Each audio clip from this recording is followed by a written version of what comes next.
오늘은 사랑이 능력이다. 사랑이 능력이다라는 제목으로 우리 하나님 말씀 함께 나누도록 하겠습니다. 예수님께서 제자들에게 서로 사랑하라 하는 계명을 주시면서 옛 계명과 다른 새 계명이라 하신 이유는 그 단서가 붙었기 때문인데, 내가 너희를 사랑한 것 같이 너희도 서로 사랑해야 된다 하는 것으로 새 계명의 특징을 말씀해 주셨습니다. 근데 그 계명은 우리에게 주신 주님에게 참되고 진실한 계명이었고, 우리 안에서도 참된 계명이라 하는 것을 어제 살폈습니다. 주님에게 실제요 참되다 하는 것은 우리가 인정할 수 있는데, 그것이 우리에게도 실제가 되고 참된 계명이라 정말 그것이 가능한가 이렇게 생각이 들겠지만, 그렇게 실제가 되고 참된 이유는 예수 그리스도께서 그 계명을 완전히 성취하셨기 때문에, 그리고 우리도 그분과 같은 삶을 살 수 있도록 그분의 능력과 자신의 권능의 원천인 그 성령님을 우리에게도 보내주셨기 때문에, 우리에게도 이 사랑은 실제적이고 진리가 된다 하는 겁니다. 그래서 얼마든지 가능하다 하는 것을 우리가 믿고 성령님의 도우심을 구하면 우리가 새 계명을 지킬 수 있다는 겁니다. 요한이 예수 그리스도를 알고 믿고 받아들인 자들에게는 그들에게는 참 빛이 벌써 비춘 것이다 이렇게 말씀했습니다. 왜냐하면 예수 그리스도가 참 빛이시기 때문에 그분을 아는 자들은 빛을 알고 그분을 믿는 동행하기 때문에 우리가 그 빛 안에서 참된 인간, 참된 그리스도인이란 어떤 존재인지 그 의미를 찾을 수 있다는 겁니다. 빛이 있으면 빛의 안에 거하면 어둠은 다 사라지게 돼 있습니다. 그건 너무나 당연한 거예요. 우리가 새벽에 제가 여기 딱 오면 깜깜하거든요. 그러면 어떻게 여기를 밝힐 수 있는가? 그 스위치를 그냥 누르면 됩니다. 어둠이 물러가는 건 굉장히 쉬운 거예요. 우리는 어둠 속에 있어서 어둠 속에 잡혀서 어둠이 나를 힘들게 하고 어둠 때문에 너무나 고통스럽다. 이렇게 어둠 안에 있으니까 고통스러운 거죠. 그러니까 굉장히 심플하게 빛 안에 들어가면, 빛을 초청하고 그 빛 안에 거하면 우리 안에 모든 어둠들은 그냥 순식간에 물러가게 돼 있는 겁니다. 밤에 있으면서 캄캄한 밤에 우리가 이 어둠을 우리 한번 벗어나 보자 해가지고 이거 국민 모두가 나와서 밤에 어둠이 물러가라 이렇게 소리친다고 해서 어둠이 물러가는 게 아닙니다. 그렇게 되는 게 아니고, 아침이 돼서 빛이 우리를 비추면 그때는 어둠이 물러가게 돼 있는 것처럼 순식간에 어둠이 물러가는 거 굉장히 간단하고 심플한 겁니다. 빛 대신 예수 그리스도께 우리가 나아가기만 하면 우리 영혼 안에 있는 모든 어둠은 다 사라지게 될 것이고, 마귀의 세력은 언제 그랬냐는 듯이 다 떠나가게 돼 있는 겁니다. 근데 요한은 그 빛 가운데 거한다고 하면서 어둠에 여전히 속해 있는 자들이 있다 하는 것을 오늘 본문에서 말씀하고 있는데, 9절 보시면 빛 가운데 있다 하면서 그 형제를 미워하는 자는 지금까지도 어둠에 있는 자다. 또 10절 보시면 그의 형제를 사랑하는 자는 빛 가운데 거하여 자기 속에 거리낌이 없다. 또 이렇게 기록을 했습니다. 그러니까 되게 쉬운 얘기를 한 건데, 형제를 사랑하는 사람은 빛 가운데 거하는 사람, 형제 미워하는 사람은 아직도 어둠 가운데 거하는 사람, 그냥 그 얘기입니다. 아주 간단하고 쉽게 빛과 어둠의 정의를 내린 건데, 이 기조는 어둠 가운데 있는 사람은 미워하는 사람, 친구 거 뺏어먹고 미워하는 사람은 어둠 가운데 있는 사람, 그냥 심플한 겁니다. 유치원 때 우리는 진리를 다 배운 거죠. 또 요한일서 4장 20절 보시면 누구든지 하나님을 사랑하노라 하고 그 형제를 미워하면 거짓말하는 자니, 보는 바 그 형제를 사랑하지 않은 자는 보지 못하는 바 하나님을 사랑할 수 없느니라. 그러니까 보이는 사람 사랑하지 않는 사람은 보이지 않는 하나님 사랑하지 않는 사람이다. 이렇게 얘기하는 거죠. 또 4장 11절 보시면 사랑하는 자들아 하나님이 이같이 우리를 사랑하셨은즉 우리도 서로 사랑하는 것이 마땅하도다. 그러니까 서로 사랑하는 사람은 하나님의 사랑을 계속 할 겁니다. 한마디로 사랑하는 사람은 하나님의 사람이고, 사랑하지 않는 사람은 하나님으로부터 나온 사람이 아니다 하는 것을 요한은 계속 반복을 해주고 있는 겁니다. 초대교회는 기쁨의 교회였고 사랑이 넘치는 교회였는데, 왜 사도 요한이 계속 이런 내용들을 말하는가? 당시 영지주의가 굉장히 도전이 거셌기 때문에, 영지주의의 영향 때문에 어떤 흐름이 생겼냐면, 지적인 이해를 영적인 실체로 착각하는 사람들이 많이 생겨났다는 겁니다. 그러니까 내가 알고 있고 내가 깨달은 것이 마치 나인 것처럼, 내가 행하지도 않아 놓고서 알고 있는 것이 내 믿음인 것처럼 착각하는 사람들이 많았다 하는 겁니다. 근데 참된 영성은 반드시 사랑 안에서 드러나야 되거든요. 그래서 바울도 오직 사랑 안에서 참된 것을 하라, 이렇게 에베소서에서 권면을 하고 있습니다. 왜 그런가? 구약 성경의 핵심 사랑에 있고, 또 예수 그리스도의 가르침도 그 핵심이, 그 모든 계명의 핵심이 사랑에 있기 때문에 이런 얘기들인데 관념적인 게 아닌 겁니다. 그럼 그렇게 대답해 주십시오. 안 느껴지는데? 그 뭐 블루투스로 연결해서 내가 알 수 있는 것도 아니고, 뭐 USB를 꽂아서 뭐 데이터가 오는 것도 아니고, 말하지 않고 행동하지 않으면 알 수가 없다 하는 것이 사랑의 특징이죠.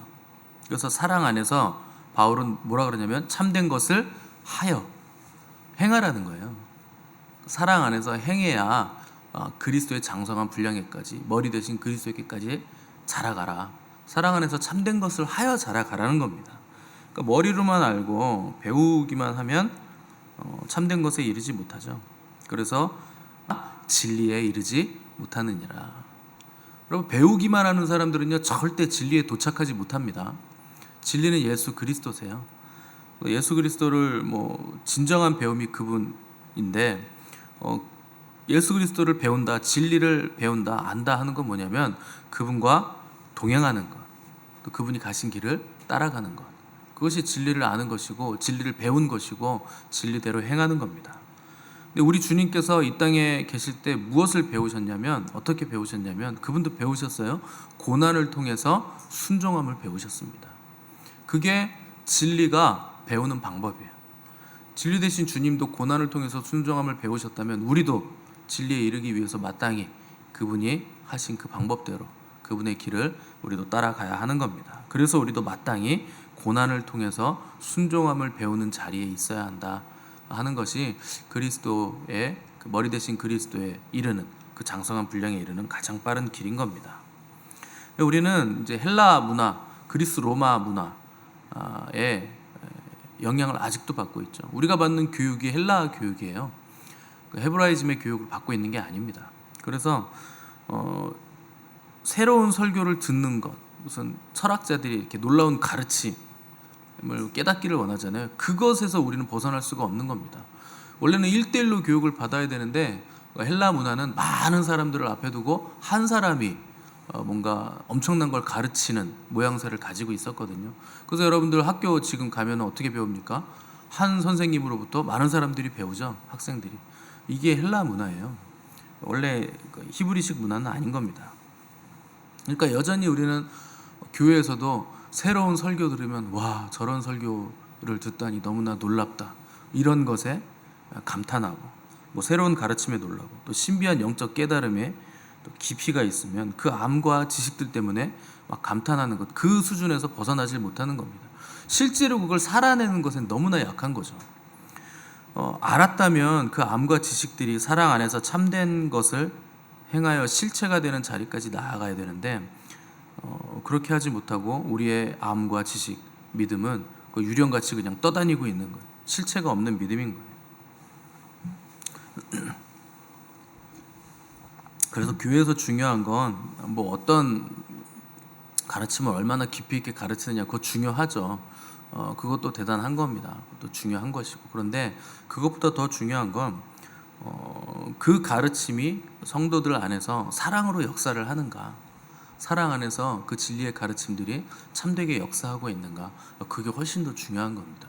사람 많이 모이느냐, 참 중요한 게 새신자가 교회에 왔을 때 이 공동체는 사랑의 공동체구나, 사랑이 많은 모임이구나 하는 것을 느낄 수 있는가 없는가, 그게 훨씬 더 중요하다 하는 거죠. 왜냐하면 하나님께로부터 난 자들은 사랑하는 자들이기 때문에, 여기가 하나님으로부터 난 공동체라면 이 안에서 사랑이 느껴져야 되는 거예요. 사랑은 절대 혼자 할 수 있는 게 아닙니다. 항상 상대가 필요하고 그 상대와 연합하는 것이 사랑의 특징입니다. 왜 우리가 그러면 상대가 필요하고 연합하는 게 필요한가? 우리는요, 모든 것을 다 완벽하게 토탈로 알 수 없는 존재입니다. 우리는 다 부분적으로 알고 부분 충만이신데 하나님도 사랑의 상대가 필요하시잖아요. 그래서 삼일체 하나님도 서로 사랑하시고 서로 필요를 다 채워주시고 공부해 주시고 연합하시고 또 그 안에서 충만하신데 삼위일체 안에서도 이미 충만하신데도 불구하고 누구를 만드시느냐? 사람을 만드세요. 그래서 그 사람과 사랑하기 위해서 사람을 창조하시고 연합하시고 서로의 필요를 채우는 존재로 그렇게 거하시는데, 당연히 하나님께서 지으신 인간들은 완전하지 않기 때문에 우리는 부분적으로만 알고 부분적으로만 채워져 있기 때문에 상대를 통해서 우리의 모든 필요들을 채워가야 된다는 겁니다. 그래서 혼자 자기 인생을 해결하려고 하는 사람이요, 가장 어리석은 사람이에요. 불가능합니다. 사람 혼자 내가 독야청청하리라, 불가능해요. 여러분, 뭐 대한민국의 모든 것들을 내가 다 혼자 다, 이거 모든 건물이 다 내 거예요. 그리고 모든 상가도 다 내 거예요. 다 한 사람의 것이에요. 그런데 좋은데 아무도 없어요. 여러분, 그게 좋으실 것 같아요? 그런 존재가 아니라는 겁니다. 그래서 인생은요, 나 혼자 해결할 수가 없고 서로 주고받을 때 그때 충만이 되는 거예요. 왜 우리가 그러면 온전하지 못하고 충만하지 못한가? 우리가 체험받지 못했기 때문에 그렇고 상대를 채워주지 않고 있기 때문에 우리가 충만이 되지 못하고 있는 것이죠. 그래서 내가 받았다고 하면서 주지 못하면 그 사람은 가짜입니다.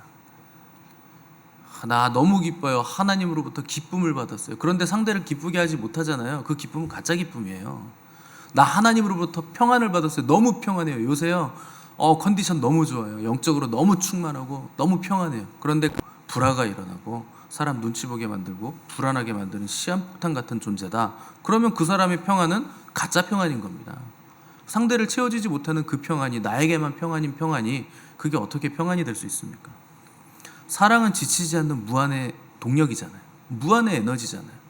근데 그 무한의 에너지를 가지고 나만 챙기고 다른 사람에게 위화감을 준다?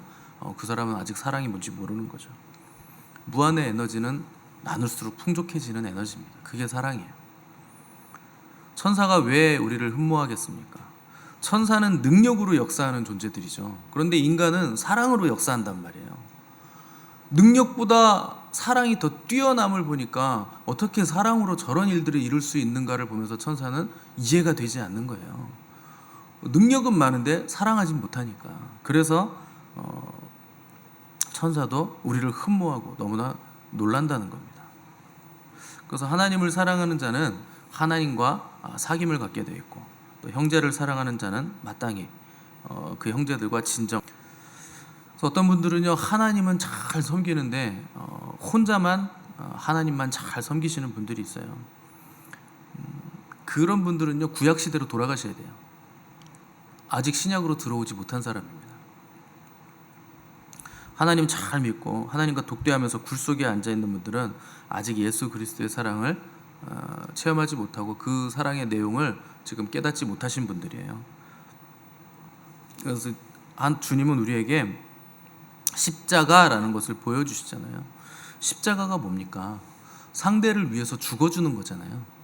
그게 십자가의 내용이잖아요. 상대의 허물과 죄를 위해서 내가 대신 죽어주는 거. 그래서 동역자가 뭡니까? 내가 맞을 매를 대신 맞아주는 거잖아요. 그 사람이 동역자예요. 예수 그리스도께서는 우리의 죄를 지시고 십자가에서 죽어주신 거죠. 그래서 사람이, 내 옆에 있는 사람들이 우리의 십자가예요. 나를 제일 괴롭히는 그 사람이 나의 십자가잖아요. 내가 제일 보기 싫은 그 사람. 그 사람을 위해서 대신 지라는 거잖아요. 그게 십자가죠. 그래서 하나님이 사랑하라고 붙여주신 상대를 외면해 가지고서는 절대 사랑을 이룰 수 없습니다. 충만을 이룰 수 없는 거예요. 온전해질 수가 없는 겁니다. 그래서 우리가 보좌 앞으로 나아가서 하나님으로부터 채우심을 받을 때, 사랑을 받을 때, 하늘로부터 받았을 때, 우리가 그 사람을 봤을 때 그 사람이 나를 괴롭게 하고 소리치고 악쓰는 그 이면의 괴로움들을 볼 수 있는 안목이 생기는 거예요. 지성소에 들어가서 뭐 합니까? 그런 안목을 가지고 나오는 거죠. 왜 저 사람이 저런가 하는 그 이면의 고통을 우리가 볼 수 있게 된다는 거죠. 그때 비로소 끌어안을 수 있게 되는 거죠. 그것이 사귐의 공동체라는 겁니다. 그래서 이 그리스도 안에서의 사랑, 그리스도 안에서의 사귐이 없으면, 이 사랑 안에서의 사귐이 없으면 교회가 될 수 없는 겁니다. 그러나 종이와 목으로 쓰기를 원치 않는 요한 2서에서 내가 너희에게 쓸 것이 많으나 종이와 목으로 쓰기를 원치 않고 오히려 너희에게 가서 면대하여 말하기를 원한다. 내가 너희 보기를 속히 바라노니 또한 우리가 면대하여 말하리라. 이렇게 반복해서 말합니다. 왜 편지로 써도 될 걸 그 먼 거리를 그 당시에 뭐 타고 갈 것도 별로 없고 그냥 힘들게 걸어 다니고 해야 되는데 가서 보기를 원한다고 하는가? 얼굴과 얼굴을 맞대고 보는 것이 이 사귐의 기본이기 때문에 그런 겁니다. 얼굴을 내가 대면하여 보기를 원한다. 사도 바울도 대면하여 보기를 원한다. 이런 얘기를 계속 하는 건 우리가 얼굴과 얼굴을 맞대고 볼 때 그 순간에 성령님의, 그러니까 우리가 공동체 안에서 얼굴과 얼굴, 내가 저 사람 보기가 싫어, 꼴 보기가 싫어, 이런 사람은 사귐이 뭔지 모르는 거고, 면대하여 보는 그 순간에 역사하시는 성령님의 역사를 그러니까 무시하고 가려고 하는 시도를 자꾸 하는 겁니다. 제가 교회에서 팀별로 회식하라고 이렇게 돈을 이렇게 다 지급해 드렸잖아요. 그 괜히 그러는 거 아니거든요. 그냥 뭐 먹고 놀라고 그냥 드리는 게 아니고, 그 안에서 팀원과 함께 사귐의 공동체를 이루시라고 드리는 거잖아요. 그 정도는 다 아시지 않습니까? 중요한 것이기 때문에, 그 교제라는 거, 사귐이라는 거 굉장히 중요하기 때문에 그렇게 해드리는 거예요. 예배 생활, 헌금 생활, 기도 생활, 뭐 거룩한 삶 다 중요하죠. 근데 성도들 간에 가장 중요한 것은 우리가 성도 안에서 얼마나 깊은 사귐의 영성을 가지고 있는가, 사랑 안에서 우리가 행하고 있는가 하는 것이 중요한 거죠. 그래서 얼마나 서로 돌아보고 사랑과 선행을 격려하고 있는가가 교회를 교회답게 해주는 열쇠가 되는 겁니다. 그래서 오늘 우리 교회 안에서도 우리가 얼마나 많이 아는가, 얼마나 영적으로 깊은가 또 중요하지만, 공동체적으로 봤을 때는 그 공동체 안에서 얼마나 우리가 깊은 사귐의 영성을 가지고 있는가 하는 것이 훨씬 더 중요하고, 체험했다면 그 체험에 합당한 사귐의 영성이 열매로 반드시 나타나야 되는 겁니다. 찬양단도 마찬가지죠. 여기서 얼마나 연주를 잘하고 합이 잘 맞고 듣기 좋은 소리를 내는가 보다 중요한 건 얼마나 깊은 사귐의 영성을 가지고 있는가 하는 것이 무엇보다 중요하죠. 10절 보시면, 그의 형제를 사랑하는 자는 빛 가운데 거하여 자기 속에 거리낌이 없다. 자, 이게 거리낌이 없다는 헬라 원어가 장애물이 없다라는 뜻이에요. 자, 장애물은 자기가 걸려 넘어짐과 동시에 형제를 걸려 넘어지게 하는 겁니다. 그러니까 나도 걸려 넘어지고 형제도 걸려 넘어지고, 이게 장애물이죠. 그렇죠? 특별히 형제를 실족해 하는 장애물이 더 이제 뜻이 더 강하죠. 그러니까 빛 가운데 거하는 사람들은 자기도 걸려 넘어지지 않고 이웃들, 형제들, 공동체 안의 형제들의 장애물에 걸려서 넘어지지 않게 하는 사람이 빛 가운데 거하는 사람이라는 뜻입니다. 사람의 특징이 뭐냐? 형제가 나 때문에 뭔가 자꾸 걸려하고 넘어질 것 같으면 그 장애물을 내가 스스로 제거해 준다는 거예요. 굉장히 중요한 개념입니다. 자꾸 이제 나 때문에 뭐가 걸리면 뭐 지는 너는 잘났냐? 뭐 이런 식으로 하는 게 아니고, 나 때문에 누가 자꾸 걸리면 내가 그걸 스스로 제거해 준다는 거예요. 아, 내가 부족해서 그렇구나. 이게 하나님으로부터 난 사람의 특징이라는 거죠. 그래서 나 때문에 상대방이 죄를 짓잖아요. 나의 어떠함 때문에 자꾸 걸려하고 마음에 안 들어하고, 물론 그 사람도 그게 그 안에 있기 때문에 난만하게 아무것도 못 느끼죠. 근데 내 안에 그게 있으니까, 내가 그 의도를 어떻게 알아요? 내 안에 그게 있으니까 알죠. 나도 그런 사람이니까 아는 거죠. 너나 잘하세요 이렇게 얘기하는 게 아니고, 내가 이것 때문에 걸려 넘어지니 내가 이걸 조심해야 되겠다, 내가 이거 빨리 하나님 앞에서 처리를 받아야 되겠다, 이것이 하나님으로부터 나온 사람의 특징이라는 거예요. 이거는요, 진정한 하나님과의 사귐 안에 거하는 사람들만이 할 수 있는 일입니다. 아무나 할 수 있는 게 아니에요. 교회 공동체 안에서만 이런 일들이 일어날 수 있는 겁니다. 근데 저는 아직 교회 공동체 안에서 이렇게 하시는 분들을 본 적이 없어요. 그냥 서로 그냥 막 그냥 치받고 드리면서 내가 이걸 고치겠습니다, 내가 부족합니다, 내가 죄인입니다, 이건 내 잘못이에요, 그러면서 내가 이걸 고치겠습니다 하시는 분들을 아직 본 적은 없습니다. 뭐 혼자서 그렇게 결심하시는 분들이 있을 수는 있겠죠. 왜 그런 일들이 일어나지 않는가? 11절 보시면 이유가 나와 있습니다. 그의 형제를 미워하는 자는 어둠에 있고 또 어둠에 행하며 갈 곳을 알지 못하나니 이는 그 어둠이 그의 눈을 멀게 하였습니다. 눈이 멀어서 그래요. 나를 제대로 보지 못하고 상대를 제대로 보지 못한다는 거죠. 눈이 멀었기 때문에. 이 구절을 통해서 우리가 알 수 있는 놀라운 통찰이 있죠. 사람의 눈을 멀게 하는 것은 뭡니까? 미움입니다. 미움이 눈을 멀게 하는 거예요. 그의 형제를 미워하는 자는 어둠에 있고 어쩌고 저쩌고 그의 어둠이 그의 눈을 멀게 한다. 근데 그 어둠에 속한 그 근본적인 증거가 뭐냐? 미워하는 게 내가 어둠에 속한 건데 그 미움이 나를 어둠에 속하게 만들어서 눈을 멀게 만든다. 근본적으로는 미움이 우리의 눈을 멀게 만든다는 거죠. 처음에는 어떻게 되는지 압니까? 이유 없이 미워해요. 이유가 없어요. 처음에 시작은 타당한 이유가 있었거든요. 근데 그것도 뭐 타당하다고는 할 수 없는 겁니다. 자기가 부족하기 때문에 그게 미움의 이유로 보이는 것 뿐인데 나중에 미움이 반복되다 보면 근거도 없고 이유도 없고 앞뒤 문맥도 없이 그냥 무조건 미워하게 돼 있습니다. 그 사람이 하는 모든 게 꼴보기 싫어요. 그 눈이 먼 거예요. 미움이 나의 눈을 멀게 하는 거죠. 합리성이라는 건 도저히 찾아볼 수도 없고 앞뒤가 없는 거죠. 그게 미움이 사람의 눈을 멀게 하는 과정입니다. 근데 미움이나 질투나 시기 다 비슷한 감정들인데 그 감정들의 특징은요, 미워하는 대상을 죽이기 전에 자기를 먼저 죽입니다. 시기하는 대상을 죽이기 전에 자기를 먼저 죽입니다. 그게 미움과 시기와 질투 같은 부정적인 감정들의 특징이에요. 그래서 살인자의 얼굴을 보면 누굴 먼저 죽이기 전에 그 사람 얼굴을 보면 살기등등하죠. 자기를 죽이고 있는 거예요. 자기를 죽이지 않으면 절대 남을 못 죽입니다. 먼저 자기를 죽여야 남을 죽일 수 있어요. 그게 악의 특징이죠. 예전에 그리스 로마 시대 이야기인데 한 육상 선수가 있었습니다. 이제 올림픽에 나가기 위해 굉장히 열심히 훈련을 했는데 진짜 열심히 훈련을 했어요. 그래서 올림픽이 마침내 열려서 그 피땀 흘린 그 노력과 연습의 결과물을 보기 위해 출전을 했고 뛰었어요. 그래서 엄청 잘 뛰었어요. 근데 간발의 차이로 2등을 합니다.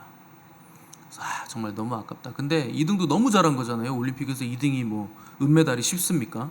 아무나 할 수 없는 거죠. 2등을 했는데 문제는 1등한 사람에게 모든 이목이 다 집중된다는 거죠. 그래서 야, 1등이 너무 잘 뛰었다. 딱 봐도 저 다리 봐라. 얼마나 저 두껍고 저 체형 보니까 저 사람은 1등 할 수밖에 없는 체형이야. 얼굴도 잘 생겼잖아. 딱 봐도 올림픽 금메달리스트처럼 생겼어. 그 2등이 점점 화가 나는 거예요. 야, 1등만 알아주는구나. 에이, 꼴 보기 싫다 그래서 집에 왔어요. 집에 왔는데 집에 온 동네 그 동네도 다 1등 얘기해요. 야, 1등이 진짜 잘 뛰지 않냐? 야, 우리 동네도 출전한 사람이 있는데 그 사람이 1등, 전부 다 1등 얘기만 하는 거죠. 그래서 너무 화가 나서 1등을 미워하기 시작했습니다. 미움과 질투가 생긴 거죠. 그런데 며칠 뒤에 또 더 황당한 소문이 들렸어요. 1등한 사람의 동상을 세운다는 소문이 들린 겁니다. 그래서 뛰는 모습 딱 그걸 동상을 딱 이제 세운다고 어느 날 동상이 딱 세워진 거예요. 그 2등한 사람이 너무 시기와 미움과 질투가 일어나서 동상이 세워진 그날부터 집에서 숟가락을 하나 들고 나가가지고 동상으로 가서 동상을 하나씩 조금씩 파내기 시작했어요. 매일 밤마다 조금씩 파내기 시작하는 거예요. 그렇게 동상을 갉아내던 어느 날 마침내 동상이 기울어지기 시작하더니 쓰러지기 시작했는데 하필 숟가락을 파내고 있는 2등에게 동상이 쓰러지는 바람에 같이 동상이 깔려 죽었다는 얘기가 있습니다. 여러분, 얼마나 불쌍하고 한심한 인생입니까? 그 사람이 근데 동상에 깔려 죽었을까요? 아니에요. 이 숟가락 살인마가 자기를 죽인 거예요. 자기를 파내고 있고 자기를 죽이고 있었던 거죠. 점점. 그러니까 밤마다 파냈던 건 동상이 아니고 자기의 영혼을 계속 파내고 있었던 겁니다. 자기 생명을 갉아먹고 있었던 거죠. 그래서 누군가를 미워하는 사람은요, 자기를 먼저 죽여요. 항상 그렇습니다. 그래서 누군가를 저주하는 사람은 자기를 먼저 저주할 수밖에 없는 것이고, 근데 반대도 마찬가지. 누군가를 사랑하기로 결정하면 그거는 자기를 먼저 사랑하는 겁니다. 그래서 상대방 사랑하기 이전에 자기 먼저 사랑하는 것이고, 상대방 축복하기 이전에 자기를 먼저 축복하고 있다는 거죠. 그래서 우리가 결정하는 모든 것들은 자기에게 먼저 영향을 끼칠 수밖에 없다는 것을 우리가 기억을 해야 됩니다. 그래서 사랑은요, 죽음보다 강한 거예요. 그래서 거의 죽게 된 사람이 누군가의 사랑을 받아서 다시 살아나는 경우를 우리가 한 겁니다. 죽음보다 강한 사랑인데 그 사랑을 저주와 미움으로 바꾸면 그 사람을 죽이게 되겠죠. 그만큼 강력한 것이 사랑이죠. 그래서 우리가 하나님 붙여주신 사랑의 상대를 외면하고서는 절대로 온전해질 수가 없는 겁니다. 그래서 우리가 내 옆에 있는 사람들, 특별히 나를 미워하고 나에게 힘들게 하는 사람을 귀찮아하고 싫어하고 쫓아내면 그 사람 인생이 망가질 것 같겠지만 내 인생이 먼저 망가집니다. 하나님이 붙여주신 사랑의 상대잖아요. 근데 그걸 내가 귀찮아하고 미워하고 저주하고 싫어하고 쫓아내고 자꾸 밀어내면 내 인생이 온전해지지 못하고 망가지는 거죠. 그가 있어야 내가 온전해질 텐데 그걸 거부했기 때문에 인생 망가지는 겁니다. 그래서 처음에는 도대체 이해가 안 되죠. 왜 저런 인간이 내 옆에 있나. 근데 여러분, 이해하려고 하시면 안 됩니다. 그냥 믿으셔야 돼요. 믿으면 봐요. 하나님은 항상 그렇게 역사하십니다. 네가 믿으면 하나님의 영광을 보리라. 그래서 그동안은 여러분이 내 옆에 있는 그 인간, 그 족속들을 미워하고 싫어하고 막 대적했다면 이제는 바꾸셔야 돼요. 근데 그 정도 수준으로는 안 되는 겁니다. 그건 기름 부음 영역이에요. 서로 시기하고 질투하고. 그 영광을 아는 사람들은 하나님이 그를 나에게, 목사도 마찬가지예요. 대개 목사들이 성도들이 와서 목사님 어떤 목사님 설교 진짜 잘해요. 그걸 왜 나한테 와서 굳이 얘기하시는지 모르겠는데, 약 올리는 것도 아니고 저는 제가 설교 잘한다는 생각을 별로 해본 적이 없어요. 저는 어제도 사모님한테 언제쯤 되면 내가 설교를 잘할지 너무나 막막하다는 소리를 했는데 그 나이가 많으신 분들이 설교 잘한다는 얘기를 들으면 저는 나도 들어봐야 되겠다 이런 생각합니다. 나도 은혜 받아야 되겠다. 근데 저랑 비슷한 연배의 사람을 소개하면서 그 목사님 설교 잘해요 그러면은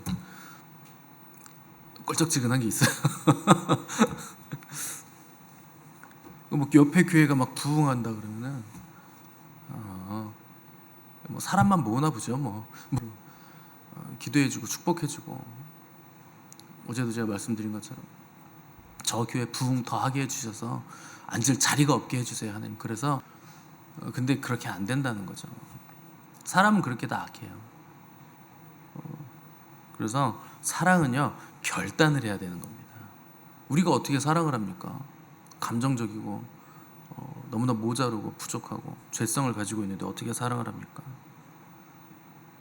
그래서 옆에 있는 사람들을 사랑하기로 결단하시고 믿으면 보게 된다는 걸 믿으셔야 돼요. 그래서 문제를 멀리 떠나보내려고 하시면 안 돼요. 여러분, 제일 큰 문제는 마귀잖아요. 마귀를 멀리 떠나보내려고 한다고 해서 떠나집니까? 마귀는 일생 동안 우리를 따라다녀요. 그걸 어떻게 떠나보냅니까? 오히려 큰 일을 이루는 사람일수록 큰 문제가 옵니다. 그거 당연한 거예요. 우리 주님은요, 얼마만큼 큰 문제가 옵니까? 전 인류의 문제를 감당해야 되기 때문에 전 인류에 걸맞는 큰 문제가 오죠. 그게 십자가잖아요. 그래서 자기의 크기만큼 문제가 오게 되어 있기 때문에 내가 문제가 크다? 그럼 내가 분량이 크다는 걸 여러분 믿으셔야 됩니다. 그래서 우리 주님의 영향이 전 인류의 죄의 문제로 온 거예요. 주님은 그걸 이기신 분이죠. 그러니까 바울의 핍박과 환난이 바울의 영향을 입증하는 거죠. 그래서 우리도 나에게 있는 문제만큼이 나고 나를 벗어나는 것을 통해서 세상을 이기십니다. 그거 상대를 부인하고 상대를 벗어나는 것을 통해서는 절대 이길 수가 없는 겁니다. 그건 내가 오히려 온전해지지 못하는 길이에요. 그러므로 오늘 저 여러분 사랑하기로 결단하시길 바라고, 그렇게 결단한 사랑이 나를 먼저 축복하는 것이다, 우리 안에 기쁨을 충만하게 만들어내는 것이다 하는 것을 믿으시기를 바랍니다. 그래서 어둠의 미움으로 눈이 멀 것이 아니라 빛에 눈이 머시기 바라고, 사랑에 눈이 머시는 저와 여러분 되시기를 간절히 바랍니다. 함께 기도하겠습니다.